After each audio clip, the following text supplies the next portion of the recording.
guys! Welcome back to my channel. Nasa TRP kami. Walang special sa vlog na to. Family day lang. Umuwi kasi ng Pilipinas si mama, since gusto niyang naglalakad, napag-isipan ni ate na dito na lang siya idala sa TRP. San Jose! Napalaban ako dito. Ang haba pala ng lalakarin bago ka pa makapunta dun sa oval. Pero habang naglalakad, pinilit ko yung sarili ko na mag-meditate. Char, hindi. Pero nakaka-relax na may mga puno. As a person na taga-baryo, gustong-gusto ko nakakita ng ganito. Sa San Clemente kasi, maglakad ka lang konti, bukid na eh. So ayun na nga, na-inform naman ako na may oval dito, doon tumatakbo. Pero hindi ako na-inform na ang layo-layo nung lalakarin mo bago ka pa makapunta dun sa oval. Kapag ganito sigurong activities ko in daily life, baka pumayat na ako. Sa may San Jose pa kasi to. So, kailangan mo talagang sadyain. Kung may ganito lang din sa Tarlac, why not?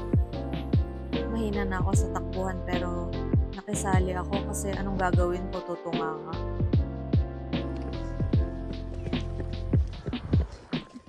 Tumatakbo kami. I'm so active. Radioactive.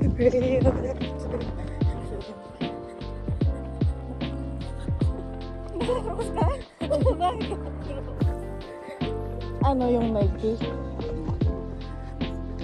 Hindi. Yan. Nawala di Meron naman eh. Halata namang di ako prepared. Magja-jogging tapos naka-crocs. Tapos walang headset. Ang ingay-ingay ko dyan, dinadaldalan ko si ate.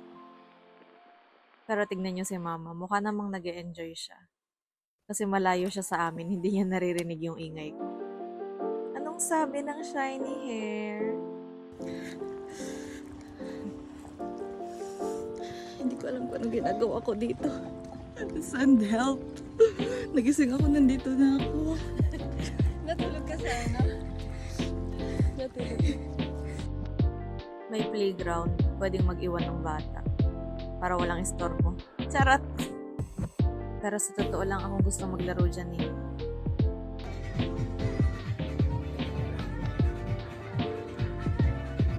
After tumakbo ayun, nanood kami ng Zumba tapos nagsiso. And guess what?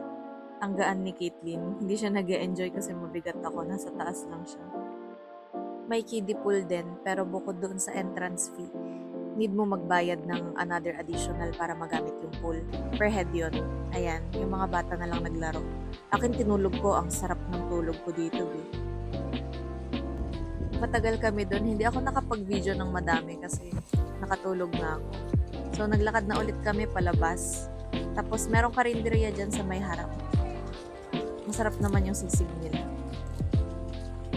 Natuwa naman yung pamangkin ko doon sa sprinkler nila. Yan, ang mukha ng nagtagumpay.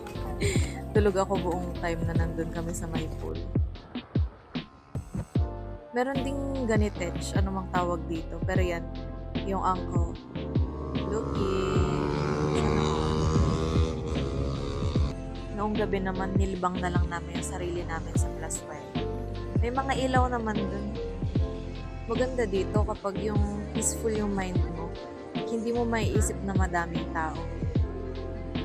Ang iisipin mo lang gusto mong malibang. Tapos maglalakad-lakad ka. Tipong excuse ba para makalabas.